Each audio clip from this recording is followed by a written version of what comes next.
Good morning students, welcome back to my channel study with Abhiman. आज मैं आप लोगों के लिए यूपी पॉलिटेक्निक एंट्रेंस एग्जाम 2022 के लिए साइंस में फिजिक्स की top 10 most important question answer की सीरीज का पार्ट 5 लेकर आया हूं। इससे पहले मैंने इस क्वेश्चन आंसर की सीरीज के टोटल 4 पार्ट्स ऑलरेडी अपलोड कर दिए हैं। अगर अभी तक आप लोगों ने इन सभी वीडियोस को नहीं देखा है तो इन सभी वीडियोस की लिंक मैंने आप लोगों को इसी वीडियो के डिस्क्रिप्शन बॉक्स में दे दी है। आप वहां से जा करके इन सभी वीडियोस को देख सकते हैं। तो चलिए फिर आज की इस वीडियो को स्टार्ट करते हैं। आज ही आपके इस क्वेश्चन आंसर की सीरीज का पार्ट 5 है और मैंने आप लोगों को ऑलरेडी बता दिया है कि इस क्वेश्चन आंसर की सीरीज में मैं आप लोगों को साइंस में फिजिक्स के most important questions and numerical solve करवा रहा हूं और ये सभी क्वेश्चंस आप लोगों के एंट्रेंस एग्जाम के पॉइंट ऑफ व्यू से मोस्ट इंपॉर्टेंट क्वेश्चंस हैं। तो चलिए फिर देखते हैं आज का क्वेश्चन नंबर फर्स्ट क्या दिया है। क्वेश्चन नंबर फर्स्ट आप लोगों को आपकी स्क्रीन के ऊपर दिख रहा होगा। यहां पे लिखा हुआ है कि 20 किलोवाट का इंजन 240 किलोग्राम के पिंड को 50 मीटर ऊंचा कितनी देर में उठाएगा। और आपकी हेल्प के लिए यहां पे स्मॉल जी की वैल्यू दी गई है 10 मीटर पर सेकेंड स्क्वायर। 4 ऑप्शंस आप लोगों की स्क्रीन के ऊपर आप लोगों को दिख रहे होंगे और मैं आपको बता दूं ये क्वेश्चन आपके एंट्रेंस एग्जाम के पॉइंट ऑफ व्यू से मोस्ट इंपॉर्टेंट क्वेश्चन है, क्योंकि इस टाइप के क्वेश्चंस आप लोगों के एग्जाम में पूछे जाते हैं। और ये किस चैप्टर का क्वेश्चन है, तो आपके फिजिक्स के सिलेबस में एक चैप्टर है कार्य ऊर्जा एवं सामर्थ्य, उसी चैप्टर का आपका ये क्वेश्चन है। और ये चैप्टर मैंने आप लोगों को ऑलरेडी पढ़ा दिया है। आप चैनल पर जाइएगा और 2022 की फिजिक्स की प्लेलिस्ट चेक कर लीजिएगा, वहां पे आपको इस चैप्टर की सभी वीडियोस लाइन से मिल जाएंगी और ये क्वेश्चन भी मैंने आपको पहले सॉल्व कराया हुआ है। तो चलिए फिर हम इस क्वेश्चन को सॉल्व करना स्टार्ट करते हैं। सबसे पहले देखेंगे कि क्वेश्चन में हमें क्या क्या चीजें यहां पे पता है। तो सबसे पहले यहां पे लिखा है कि 20 किलोवाट का इंजन, यानी जो इंजन की शक्ति है या फिर आप बोलिए इंजन का जो सामर्थ्य है, ये हमें यहां पे पता है। कितना यहां पे 20 किलोवाट है। तो देखिए शक्ति या सामर्थ्य, इसको हम P से रिप्रेजेंट करते हैं, क्योंकि शक्ति या सामर्थ्य को हम इंग्लिश में क्या बोलते हैं, पावर बोलते हैं। तो P की वैल्यू हमें यहां पे क्या दी गई है, 20 किलोवाट। ये मैंने यहां पे सबसे पहले लिख दिया, जैसा कि आप लोग अपने स्क्रीन के ऊपर यहां पे देख पा रहे होंगे। अब देखिए ये तो किलोवाट में है, इसको हमें क्या करना होगा, वॉट में चेंज करना होगा। कैसे चेंज करेंगे, मैंने आपको बताया है ना कि 1 किलोवाट बराबर आपका क्या होता है, 1 किलोवाट बराबर होता है 1000 वॉट के। ठीक है, 1 kilowatt is equal to 1000 watt, ये आपका होता है। और यहां पे दिया कितना है, हमें शक्ति कितनी दी गई है, P is equal to 20 kilowatt है। इसको वॉट में चेंज करने के लिए हम क्या करेंगे, हम यहां पे 1000 से मल्टीप्लाई करवा दे, बस यहां पे चेंज हो जाएगा। क्योंकि 1 किलोवाट बराबर आपका होता है 1000 वॉट, तो यहां पे 20 किलोवाट बराबर क्या हो जाएगा, हम यहां पे 1000 से मल्टीप्लाई करवा देंगे और किलोवाट आपका यहां पे वॉट में चेंज हो जाएगा। तो चलिए ये मैं आपको यहां पे करके दिखा देता हूं। देखिए हम यहां पे 1000 से मल्टीप्लाई करवा देंगे। ठीक है, ये मैंने यहां पे कर दिया और ये किस में चेंज हो गया, ये अब वॉट में चेंज हो गया। अभी इसको ऐसे ही रहने दीजिए, हम यहां पे इसको सॉल्व नहीं करेंगे मल्टीप्लाई करके, ऐसे ही यहां पे ऐसे इसको रहने दीजिए। ठीक है, अब इसके बाद यहां पे हमें क्या पता है कि 240 किलोग्राम के पिंड को, यानी हमें यहां पे द्रव्यमान भी पता है। तो द्रव्यमान m की वैल्यू हमें कितनी दी गई है यहां पे, जो कि हमें दी गई है 240 किलोग्राम, ये मैंने यहां पे लिख दिया। फिर इसके बाद लिखा है 50 मीटर ऊंचा, यानी हाइट हमें कितनी दी गई है, h की वैल्यू हमें दी गई है 50 मीटर, ये मैंने यहां पे लिख दिया। फिर इसके बाद यहां पे पूछा गया कि कितनी देर में उठाएगा, यानी कुल मिला के हमें यहां पे t की वैल्यू को निकालना है, यानी समय हमें यहां पे निकालना है। और देखिए स्मॉल g की वैल्यू आपकी यहां पे लिखी हुई है 10 मीटर पर सेकेंड स्क्वायर, तो स्मॉल g की वैल्यू यहां पे मैंने देखिए निशान लगा दिया। ठीक है, इतनी चीजें हमें यहां पे पता है और हमें t की वैल्यू को निकालना है। तो देखिए बेसिक फॉर्मूला हमारा क्या होता है, P is equal to W upon में T होता है। P यहां पे क्या है, पावर यानी सामर्थ्य, W यहां पे क्या है, वर्क यानी किया गया कार्य, और T यहां पे क्या है, समय है। ठीक है, तो P is equal to W upon T होता है और W इज इक्वल टू आपका एक फॉर्मूला होता है mgh, और अपॉन में आपका T तो यहां पे रहेगा ही। अब हमें यहां पे क्या करना है, हमें यहां पे T की वैल्यू को फाइंड आउट करना है। तो T को हम ले आएंगे आगे, T इज इक्वल टू आपका क्या हो जाएगा, mgh और अपॉन में आपका पी आ जाएगा। तो ये फॉर्मूले का हम यहाँ पे यूज करने वाले हैं। ये फॉर्मूला जो T is equal to mgh upon में P, ये कैसे आया, ये इसकी हेल्प से आया। P is equal to W upon T हमने किया, W इज इक्वल टू हमारा होता है mgh और अपॉन में T तो रहेगा ही, और हमें T की वैल्यू को निकालना था, T को हम ले आए आगे, तो T is equal to mgh upon में P। तो चलिए इस फॉर्मूले को मैं यहाँ पे आगे लिख देता हूं, मैंने आपको समझाने के लिए यहाँ पे एक एक स्टेप बता दिया। तो हमें T की वैल्यू को निकालना है, तो ये वाला फॉर्मूला हम आगे लिखते हैं, T is equal to mgh और अपॉन में P होता है। ठीक है, तो देखिए M की वैल्यू हमें कितनी दी गई है, 240 किलोग्राम यानी 240 kg ये दी गई है। G की वैल्यू क्वेश्चन में 10 मीटर पर सेकेंड स्क्वायर ऑलरेडी हमें दी गई थी हेल्प के लिए, और H की वैल्यू क्या है, 50 है, तो ये 50 मैंने यहाँ पे रख दिया।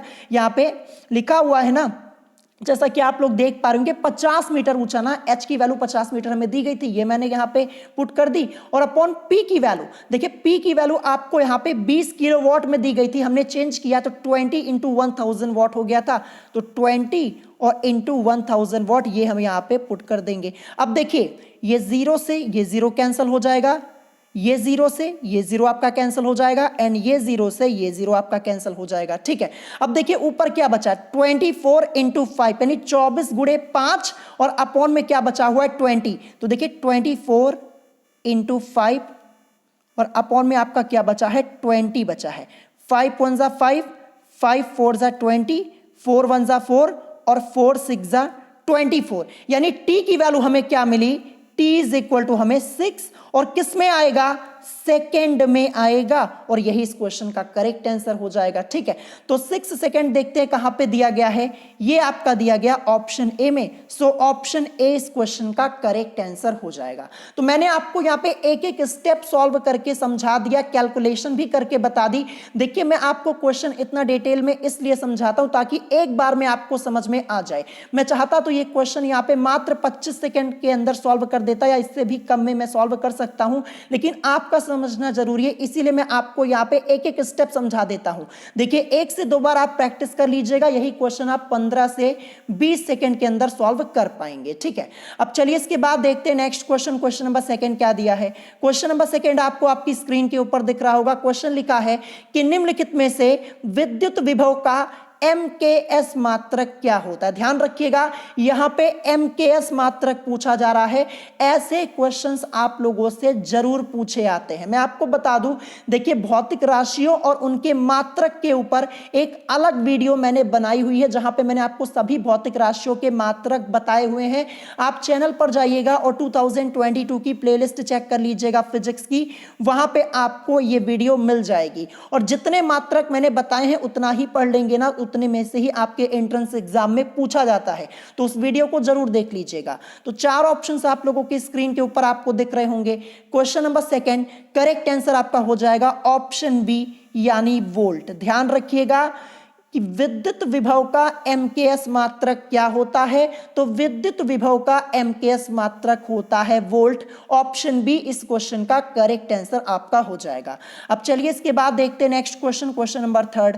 क्वेश्चन नंबर थर्ड ये आपका न्यूमेरिकल टाइप का क्वेश्चन है और मोस्ट इंपॉर्टेंट है। क्वेश्चन क्या लिखा है कि 500 हर्ट्ज आवृत्ति एवं 80 सेंटीमीटर तरंग दैर्घ्य की एक ध्वनि तरंग को 1 किलोमीटर दूरी तय करने में समय लगेगा। और ये क्वेश्चन आपका यूपी पॉलिटेक्निक एंट्रेंस एग्जाम 2019 में पूछा जा चुका है। किस चैप्टर का क्वेश्चन है, तो आपके फिजिक्स के सिलेबस में एक चैप्टर है सरल लोलक तरंग गति एवं ध्वनि, उसी चैप्टर का आपका ये क्वेश्चन है। और ये भी चैप्टर मैंने आप लोगों को ऑलरेडी पढ़ाया है, एक एक न्यूमेरिकल मैंने आपको सॉल्व करा दिया है। आप चैनल पर जाइएगा और 2022 की फिजिक्स की प्लेलिस्ट चेक कर लीजिएगा, वहां पे आपको इस चैप्टर की सभी वीडियोस मिल जाएंगी लाइन से, और ये क्वेश्चन भी मैंने आपको पहले सॉल्व कराया है। तो कैसे इस क्वेश्चन को सॉल्व करेंगे चलिए समझते हैं।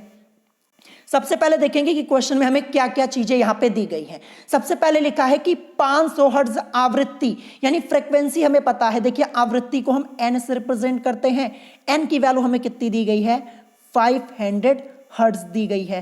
तो देखिए हर्ट्ज को हम शॉर्ट में HZ लिखते हैं, ये मैंने यहां पे लिख दिया।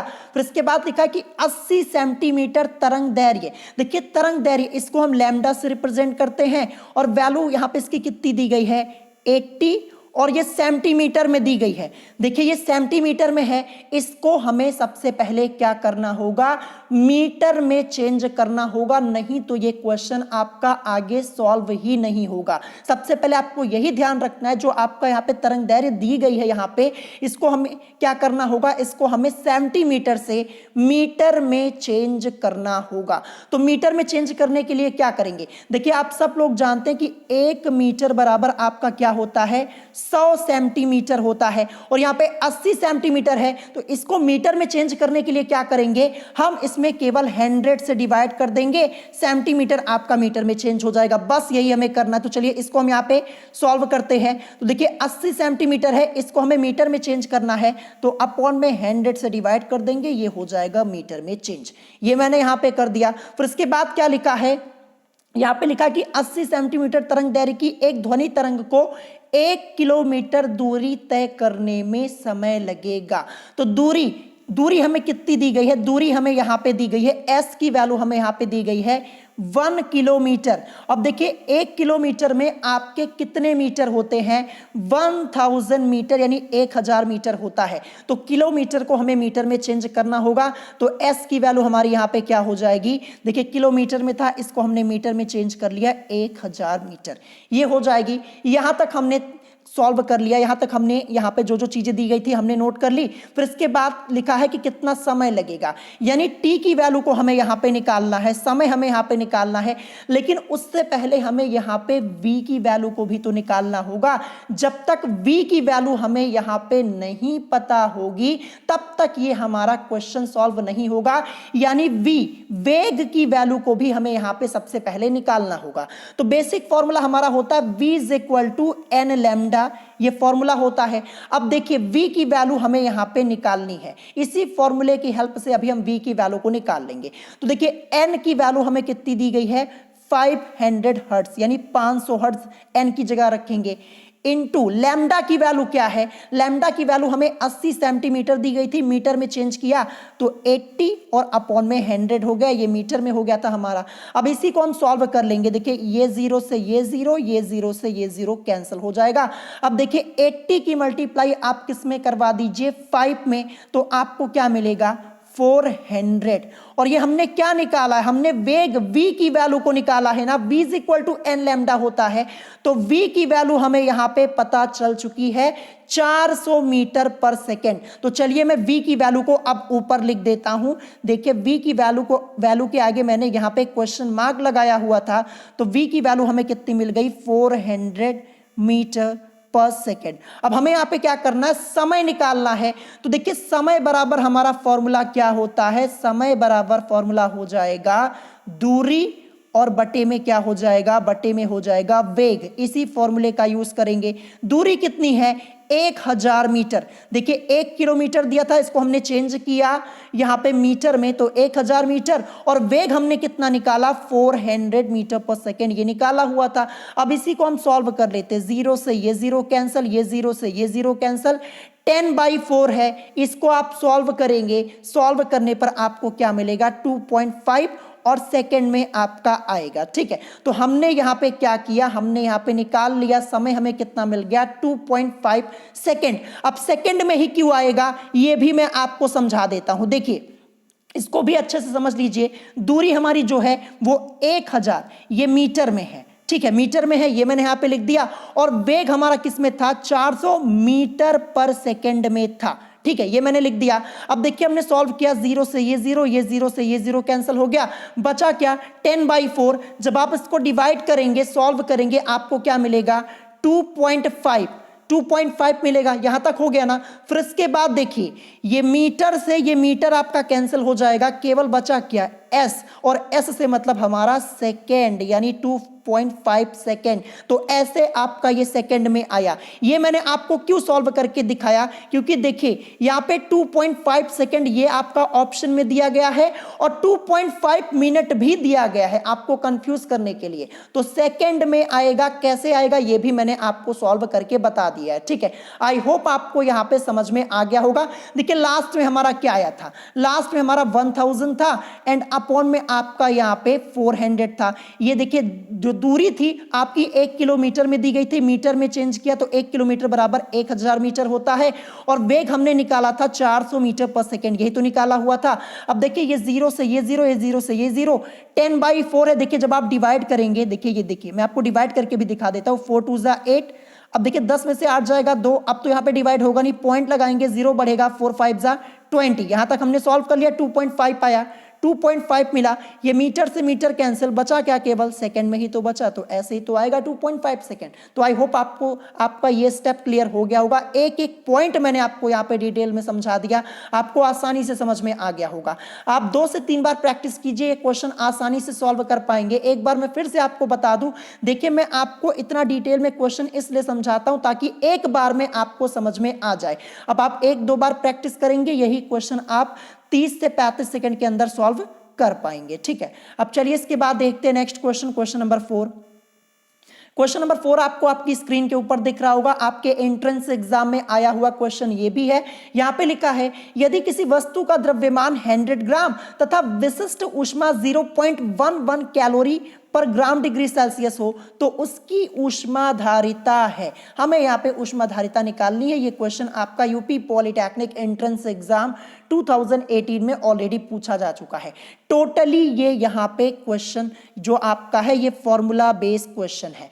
तो देखिए ऊष्माधारिता, इसको हम Q से रिप्रेजेंट करते हैं। Q इज इक्वल टू आपका एक फॉर्मूला होता है M इंटू एस, इसी फॉर्मूले का हम यहां पे यूज करेंगे। अब देखिए यहां पे लिखा है, यदि किसी वस्तु का द्रव्यमान M की वैल्यू हमें कितनी दी गई है, 100 ग्राम। M की जगह हम क्या रख देंगे, 100 को रख देंगे, ठीक है, इंटू S की वैल्यू। तो देखिए यहां पे लिखा तथा विशिष्ट ऊष्मा 0.11 कैलोरी पर ग्राम, यानी विशिष्ट ऊष्मा का मान हमें यहां पे क्या दिया गया, S की वैल्यू हमें क्या दी गई है, 0.11। ये मैंने यहां पे लिखा 0.11 कैलोरी पर ग्राम डिग्री सेल्सियस में दी गई है। ठीक है, बस इसी की आप यहां पे मल्टीप्लाई करवा लीजिए। तो मल्टीप्लाई करवाएंगे, 100 की मल्टीप्लाई 0.11 में जब आप करवाएंगे तो आपको क्या मिलेगा, 11। ठीक है, और किस में आएगा, कैलोरी पर डिग्री सेल्सियस आपका आएगा आंसर। क्या आएगा, 11 कैलोरी पर डिग्री सेल्सियस। क्या ये ऑप्शन में आपका कहीं पे दिया हुआ है 11 कैलोरी पर डिग्री सेल्सियस, क्या कहीं दिया है? हमारा आंसर क्या आया है, 11 कैलोरी पर डिग्री सेल्सियस। क्या आपको ऑप्शन में कहीं दिख रहा है? देखिए 11 कैलोरी दिया है, ये नहीं हो सकता है क्योंकि पर डिग्री सेल्सियस में आ रहा है, ये तो यहाँ पे लिखा ही नहीं है, डिग्री सेल्सियस तो यहाँ पे लिखा ही नहीं है, ये हो नहीं सकता। ये दोनों तो होगा नहीं, तो बचा क्या, ऑप्शन डी, यानी इनमें से कोई नहीं।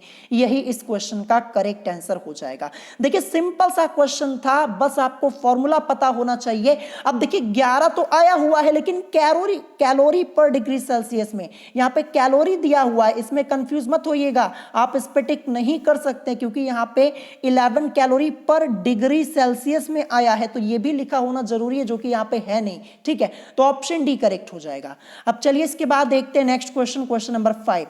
क्वेश्चन नंबर 5, इस टाइप के 2 से 3 क्वेश्चंस आपके एग्जाम में पूछे जा चुके, बस यहाँ पे संख्याएं बदल दी जाती हैं। क्वेश्चन क्या है कि एक तालाब की आभासी गहराई 9 मीटर है, यानी 9 मीटर है। यदि जल का वायु के सापेक्ष अपवर्तनांक 4/3 है तो वास्तविक गहराई है। हमें यहाँ पे वास्तविक गहराई ज्ञात करनी है। क्वेश्चन ये आपका यूपी पॉलिटेक्निक एंट्रेंस एग्जाम 2016 में पूछा जा चुका है। किस चैप्टर का क्वेश्चन है, तो आपके फिजिक्स के सिलेबस में एक चैप्टर है आपका अपवर्तन वाला, उसी चैप्टर का आपका क्वेश्चन है। चैप्टर मैंने आपको ऑलरेडी पढ़ाया है और ये क्वेश्चन भी मैंने आपको सॉल्व कराया है। अगर चैप्टर आपने नहीं पढ़ा तो आप चैनल पे जाइएगा, 2022 की प्लेलिस्ट चेक कर लीजिएगा, वहां पे आपको सभी वीडियोस लाइन से मिल जाएंगी। तो चलिए फिर इस क्वेश्चन को हम सॉल्व करना स्टार्ट करते हैं। देखिए सबसे पहले हम यहाँ पे फॉर्मूला क्या यूज करेंगे ये मैं आपको बता देता हूं, लेकिन उससे पहले हम देखेंगे कि क्या क्या चीजें हमें यहाँ पे पता है। देखिए सबसे पहले हमें यहाँ पे आभासी गहराई पता है, जो तालाब की आभासी गहराई है, यहाँ पे मैं ऊपर लिख देता हूं आभासी गहराई। ठीक है, जो कि हमें कितनी दी गई है, ये हमें दी गई है देखिए मैं शॉर्ट में यहाँ पे लिख दे रहा हूँ, नहीं तो फिर यहाँ पे जगह नहीं बचेगी, ठीक है। तो देखिए आप समझ लीजिएगा, मैं यहाँ पे लिख रहा हूँ आभासी गहराई, ठीक है। तो मैं यहाँ पे केवल आ लिख दे रहा हूँ ऐसे। ये आभासी गहराई जो हमें दी गई है वो कितनी दी गई है, 9 मीटर दी गई है, ठीक है। ये मैंने यहाँ पे लिख दिया। फिर जल का वायु के सापेक्ष अपवर्तनांक, ठीक है, ये आपको दिया गया है। देखिए अपवर्तनांक इसको हम म्यू से रिप्रेजेंट करते हैं। इसकी वैल्यू हमें कितनी दी गई है, 4/3 दी गई है, ठीक है। तो यहां पे हमसे पूछा गया कि वास्तविक गहराई क्या होगी। वास्तविक गहराई हमें यहां पे निकालनी है, यही तो हमें फाइंड आउट करना है। तो मैं आपको बता दूं फॉर्मूला क्या होता है। अपवर्तनांक mu is equal to formula होता है वास्तविक गहराई, ठीक है, वास्तविक गहराई, और अपॉन में आपका क्या आ जाएगा, आभासी गहराई। ये आपको ध्यान रखना है। इसी फॉर्मूले का हम यहाँ पे यूज करने वाले हैं। म्यू से मतलब हमारा यहाँ पे अपवर्तनांक से होगा, ये आपको ध्यान रखना है। और देखिए अपवर्तनांक म्यू की वैल्यू हमें कितनी दी गई है, 4/3, यानी म्यू की जगह हम क्या रखेंगे, 4/3 इज इक्वल टू वास्तविक गहराई, ये तो हमें निकालनी है, तो वास्तविक और गहराई इसको ऐसे ही रहने दीजिए, और अपॉन में आभासी गहराई हमें कितनी दी गई है, 9 मीटर दी गई है। तो आभासी गहराई की जगह 9 मीटर ये मैंने पुट कर दिया।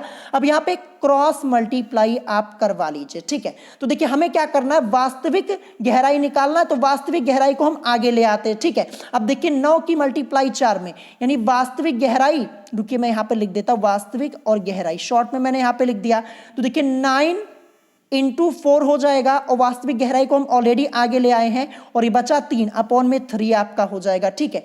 9 इंटू 4, ठीक है, और अपॉन में 3 है। अब इसी को सॉल्व कर लीजिए, 3 1 जा 3 और ये 3 3 जा 9, 3 की मल्टीप्लाई 4 में करवा दीजिए।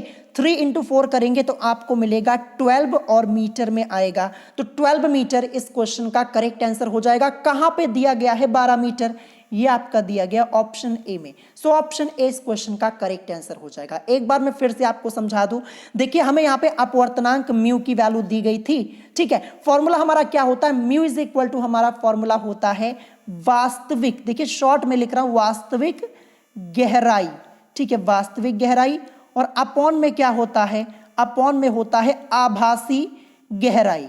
यही फॉर्मूला होता है, ठीक है। देखिए म्यू की वैल्यू हमें यहाँ पे 4/3 दी थी, म्यू की जगह 4/3 रख देंगे, इज इक्वल टू वास्तविक गहराई हमें निकालनी थी, तो वास्तविक गहराई की जगह वास्तविक गहराई ही रहेगा, और अपॉन में आभासी गहराई हमें यहाँ पे 9 मीटर दी गई थी। वास्तविक गहराई हमें निकालनी थी, इसको हम ले आएंगे आगे, वास्तविक गहराई निकालनी थी, इसको आगे लाया। और देखिए यहाँ पे क्रॉस मल्टीप्लाई, 9 यहाँ पे 4 है, यहाँ पे 9 है, जब आप मल्टीप्लाई करवाएंगे तो आपको यहाँ पे क्या मिल जाएगा, आपको यहाँ पे मिलेगा 9 इंटू 4 कर लीजिए, और अपॉन में ये 3 तो था ही, सॉल्व कर लीजिए, 3 3 जा 9, अब 3 इंटू 4 करेंगे आपको 12 मीटर मिल जाएगा। तो आई होप आपको क्वेश्चन समझ में आया होगा। अगर आपको फॉर्मूला पता है तो आसानी से लगा पाएंगे क्वेश्चन को। अब चलिए इसके बाद देखते हैं next question, question number 6। Question number 6 आपको आपकी स्क्रीन के ऊपर दिख रहा होगा। क्वेश्चन है कि किरचॉफ का प्रथम नियम निम्नलिखित में से किस पर आधारित है। अभी कल ही मैंने आपको क्वेश्चन कराया था, वहां पे क्वेश्चन था कि किरचॉफ का द्वितीय नियम, प्रथम की जगह क्या था, द्वितीय था, कि किरचॉफ का द्वितीय नियम निम्नलिखित में से किस पर आधारित है। और आज यहाँ पे क्वेश्चन क्या है कि किरचॉफ का प्रथम नियम निम्नलिखित में से किस पर आधारित है। 4 ऑप्शंस आप लोगों की स्क्रीन के ऊपर आपको दिख रहे होंगे। So question number 6 correct answer क्या हो जाएगा, ऑप्शन ए होगा, आवेश के संरक्षण पर, यानी किरचॉफ का प्रथम नियम निम्नलिखित में से किस पर आधारित है, तो ये आवेश के संरक्षण पर आधारित है। और देखिए जो किरचॉफ का प्रथम नियम है इसको हम संधि के नियम के नाम से भी जानते हैं। किस नाम से, संधि के नियम के नाम से। संधि का नियम बोला जाता है किरचॉफ के फर्स्ट लॉ को, ये आप लोगों ने ऑलरेडी पढ़ा होगा। अब देखिए प्रथम नियम पूछा गया था, तो ये तो आवेश के संरक्षण पर आधारित है, लेकिन प्रथम की जगह आपसे पूछ लिया जाए कि किरचॉफ का द्वितीय नियम किस पर आधारित है, तो आप क्या बोलेंगे। अगर द्वितीय पूछा जाएगा तो आप यहां पे बोलेंगे ऊर्जा के संरक्षण पर। किस पर, ऊर्जा के संरक्षण पर आधारित है, तो ये ऑप्शन बी करेक्ट हो जाएगा तब। लेकिन यहां पे प्रथम पूछा गया है तो ऑप्शन ए करेक्ट होगा, आवेश के संरक्षण पर। ये दोनों क्वेश्चंस आपके मोस्ट इंपॉर्टेंट है, आपसे पूछे जा सकते हैं, इसीलिए दोनों क्वेश्चंस मैंने आपको करवा दिए। अब चलिए इसके बाद देखते हैं next question, question number 7। Question number 7, most important question है। यहां पे लिखा हुआ है यदि चार प्रतिरोध जिनके मान यानी प्रत्येक के मान, जो चार प्रतिरोध हैं इन चारों के मान यहां पे क्या है 1/4 ओम है, श्रेणी क्रम में संयोजित है, यानी श्रेणी क्रम में यहां पे संयोजित है। ठीक है, ये आपको ध्यान रखना है, सीरीज में है, उनके द्वारा प्राप्त हो सकने वाला अधिकतम प्रतिरोध है, ये आपको यहां पे बताना है। चार ऑप्शंस आप लोगों के स्क्रीन के ऊपर आपको दिख रहे होंगे। ठीक है, तो देखिए चार प्रतिरोध मैं यहां पे क्या मान लेता हूं, देखिए यहां पे प्रतिरोध तो हमें ऑलरेडी दिया गया, प्रत्येक का मान यहां पे 1/4 ओम है, तो मैं यहां पे चार प्रतिरोध लिखता हूं R1, ठीक है, R2, R3 एंड R4, ये चार प्रतिरोध मैंने लिख दिया। और देखिए यहां पे दिया गया है कि यदि चार प्रतिरोध जिनके मान प्रत्येक के मान क्या है 1/4 ओम है, यानी R1, R2, R3, R4, इनका प्रत्येक का मान क्या है 1/4 है। देखिए ब्रैकेट में यहां पे प्रत्येक लिखा हुआ है, इस वर्ड पे आपको फोकस करना होगा। ठीक है, तो यहां पे चार प्रतिरोध R1, R2, R3, R4 ये मैंने लिख दिया। और देखिए यहां पे क्या लिखा है कि श्रेणी क्रम में संयोजित है, तो श्रेणी क्रम में संयोजित है, तो अब हम क्या करेंगे, जब चार प्रतिरोध R1, R2, R3, R4 को हम श्रेणी क्रम में संयोजित करेंगे तो तुल्य प्रतिरोध हम यहां पे निकालेंगे, तो क्या निकलेगा, तो R equivalent is equal to यहां पे क्या हो जाएगा, क्योंकि श्रेणी क्रम में है तो R1 plus R2 plus R3 plus R4, ये आपका हो जाएगा। क्यों लगाया ये फॉर्मूला मैंने, क्योंकि श्रेणी क्रम में संयोजित है, श्रेणी क्रम में है तो क्या हो जाएगा, हम यहाँ पे R इक्विवेलेंट निकालेंगे तो R1 plus R2 plus R3 plus R4 हो जाएगा। और देखिए प्रत्येक के मान क्या है, R1 का भी मान यहाँ पे 1/4 है, R2 का मान भी 1/4 है, R3 का मान भी 1/4 है और R4 का मान भी 1/4 है, जो कि क्वेश्चन में दिया गया है। तो R1 की जगह 1/4 प्लस R2 की जगह 1/4 प्लस R3 की जगह 1/4 प्लस R4 की जगह 1/4। अब इन सबको ऐड कर लीजिए तो आपको क्या मिलेगा 4/4 मिलेगा। सॉल्व कर लीजिए, सॉल्व करने पर आपको क्या मिलेगा 1, और किस में आएगा, क्योंकि प्रतिरोध निकाल रहे हैं तो ओम में आएगा, तो यही इस क्वेश्चन का करेक्ट आंसर हो जाएगा। 1 ओम इस क्वेश्चन का करेक्ट आंसर हो जाएगा। सिंपल सा क्वेश्चन था, यहाँ पे करेक्ट आंसर आपका क्या हो जाएगा 1 ओम। देखिए ये सब क्वेश्चन सॉल्व करने के लिए आपको ये पता होना चाहिए कि श्रेणी क्रम क्या होता है, समांतर क्रम क्या होता है, ये सब मैंने आप लोगों को पहले ही पढ़ा दिया है। आपके फिजिक्स के सिलेबस में एक चैप्टर है ओम का नियम वाला, उसी चैप्टर में मैंने आपको ये सब पढ़ाया हुआ है। आप चैनल पर जाइएगा, 2022 की फिजिक्स की प्लेलिस्ट चेक कर लीजिएगा, वहां पे आपको वीडियोस मिल जाएंगे। ठीक है, तो अगर आपको श्रेणी क्रम समांतर क्रम नहीं आता है तो वीडियो देख लीजिएगा, तभी आपको इस टाइप के क्वेश्चन यहाँ पे समझ में आएंगे। ठीक है, अब चलिए इसके बाद देखते हैं नेक्स्ट क्वेश्चन। क्वेश्चन नंबर 8 क्या दिया है, क्वेश्चन नंबर 8 है कि निम्नलिखित में से घरों में कौन सी धारा प्रवाहित होती है। आपको बताना है कि निम्नलिखित में से घरों में कौन सी धारा प्रवाहित होती है। ऑप्शन ए प्रत्यावर्ती धारा, ऑप्शन बी दिष्ट धारा, ऑप्शन सी दिया है प्रत्यावर्ती और दिष्ट धारा दोनों, और ऑप्शन डी दिया है इनमें से कोई नहीं। ये तो आप सब लोगों को पता होगा। तो क्वेश्चन नंबर 8 इसका करेक्ट आंसर क्या हो जाएगा, तो घरों में जो प्रवाहित धारा होती है वो होती है प्रत्यावर्ती धारा। ऑप्शन ए इस क्वेश्चन का करेक्ट आंसर हो जाएगा। क्वेश्चन ये आपका मोस्ट इंपॉर्टेंट है, इसको अच्छे से लर्न कर लीजिएगा, आपसे पूछा जा सकता है। अब चलिए इसके बाद देखते हैं next question, question number 9। Question number 9 आपको आपकी स्क्रीन के ऊपर दिख रहा होगा। क्वेश्चन यहाँ पे है कि यदि किसी परिपथ में प्रवाहित धारा 15 एम्पियर है तथा परिपथ का प्रतिरोध 15 ओम है, तो परिपथ की विद्युत शक्ति की गणना कीजिए। हमें यहाँ पे परिपथ की विद्युत शक्ति का मान निकालना है। कैसे सॉल्व करेंगे, देखिए ये क्वेश्चन आपका फॉर्मूला बेस है। अगर आपको फॉर्मूला पता है तो क्वेश्चन आप यहाँ पे मात्र 30 से 35 सेकंड में सॉल्व कर देंगे, अगर नहीं पता है तो सॉल्व ही नहीं कर पाएंगे। तो कैसे करेंगे सॉल्व, सबसे पहले देखते हैं क्या क्या चीजें पता है। परिपथ में प्रवाहित धारा आई का मान हमें कितना दिया गया है 15 और एम्पियर में दिया गया, ये मैंने यहाँ पे लिख दिया। ठीक है, फिर इसके बाद हमें यहाँ पे क्या पता है, तथा परिपथ का प्रतिरोध यानी रेजिस्टेंस आर की वैल्यू हमें यहाँ पे पता है 15 और ओम, ये मैंने यहाँ पे लिख दिया। ठीक है, जैसा कि आप लोग देख पा रहे होंगे। फिर इसके बाद परिपथ की विद्युत शक्ति की गणना कीजिए। विद्युत शक्ति से मतलब हमें P की वैल्यू को यहाँ पे फाइंड आउट करना है। अब देखिए फॉर्मूला बताने जा रहा हूं, बहुत ही ध्यान से समझिएगा। P इज इक्वल टू आपका एक फॉर्मूला होता है I² आर, इसको नोट कर लीजिएगा, ठीक है। P is equal to I square R, ये आपका यहाँ पे फॉर्मूला होता है, ये फॉर्मूला आप नोट कर लीजिएगा। अब इसी को हम फॉर्मूले में सभी वैल्यूज को पुट कर देते हैं। P की वैल्यू को निकालना, P को ऐसे ही रहने दीजिए। आई की वैल्यू हमारी क्या है, 15 एम्पियर है, क्योंकि यहाँ पे क्या है, आई स्क्वायर लिखा है, तो 15 गुणे 15 कर देंगे, ठीक है, क्योंकि 2 बार, क्योंकि स्क्वायर है, और इंटू आर की वैल्यू क्या है, 15 है।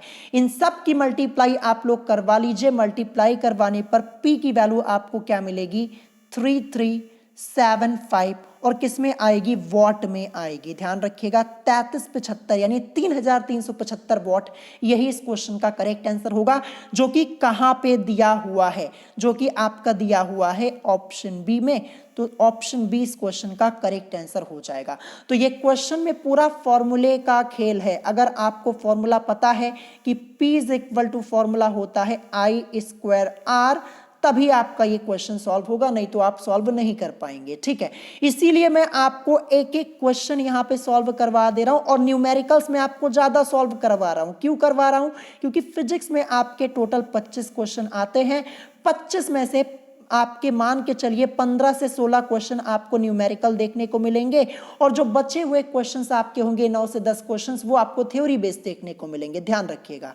अब चलिए देखते हैं आज का लास्ट क्वेश्चन। क्वेश्चन नंबर 10 क्या दिया है। क्वेश्चन नंबर 10 लिखा हुआ है कि एक सुरक्षा फ्यूज में तार का तापमान सीधे समानुपाती होता है। ऑप्शन ए दिया है धारा के वर्ग के, ऑप्शन बी दिया है धारा की 1/4 घात के, ऑप्शन सी दिया है धारा के मान के, और ऑप्शन डी दिया है फ्यूज तार की लंबाई के। सो करेक्ट आंसर क्या हो जाएगा, एक सुरक्षा फ्यूज में तार का तापमान सीधे समानुपाती होता है फ्यूज तार की लंबाई के। ऑप्शन डी इस क्वेश्चन का करेक्ट आंसर हो जाएगा, ठीक है। सो आज के इस वीडियो में मैंने आपको यहाँ पे टोटल 10 क्वेश्चन सॉल्व कराए हैं, और मैक्सिमम क्वेश्चंस मैंने आपको यहाँ पे न्यूमेरिकल सॉल्व कराए हुए हैं। और आज ही आपकी इस क्वेश्चन आंसर की सीरीज का पार्ट 5 था। तो आज तक मिला करके मैंने आपको टोटल 50 क्वेश्चन सॉल्व कराए हैं, और 50 क्वेश्चंस में से आपके मैक्सिमम न्यूमेरिकल्स हैं।